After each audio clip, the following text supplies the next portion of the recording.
আসসালামু আলাইকুম রহমতুল্লাহি ওয়া বারাকাতুহু।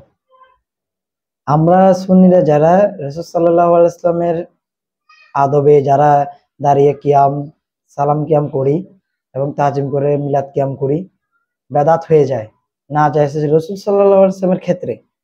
আর আপনারা এখন দেখেন, এখন আপনারা মানুষ চিনবেন, দেখেন ওরা কি করতেছে।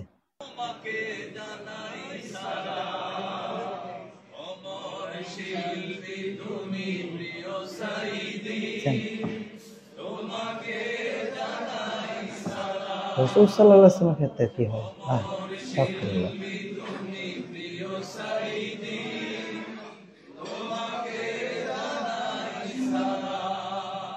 কি মহব্বত। যাক, সবাই তো দেখলেন ভিডিওটা। এবার আপনারা বলেন, রাসূল সাল্লাল্লাহু আলাইহি ওয়াসাল্লামের আদবে যদি আমরা তাজিম করি, আমরা যদি মিলাদ কিয়াম করি, আমরা বেদাত হয়ে যাই। এটা কোন জায়গায় আছে? কোন জায়গা থেকে তারা এই জিনিসটা করলো? তারাও আমাদেরকে জিনিসটা নিজেরাই মানুষকে বিভ্রান্ত করছে ইসলামের দৃষ্টিকোণ থেকে।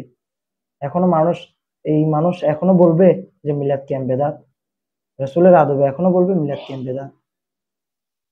আসসালামু আলাইকুম রহমতুল্লাহি ওয়া বারাকাতুহু। কিছু বলার নেই। আমাদের প্রাণপ্রিয় মুসলমান ভাইয়েরা, যত বেশি পারেন রাসূল সাল্লাল্লাহু আলাইহি ওয়াসাল্লাম মিলাদ কিয়াম দুরূদ শরীফ বেশি বেশি করে করেন।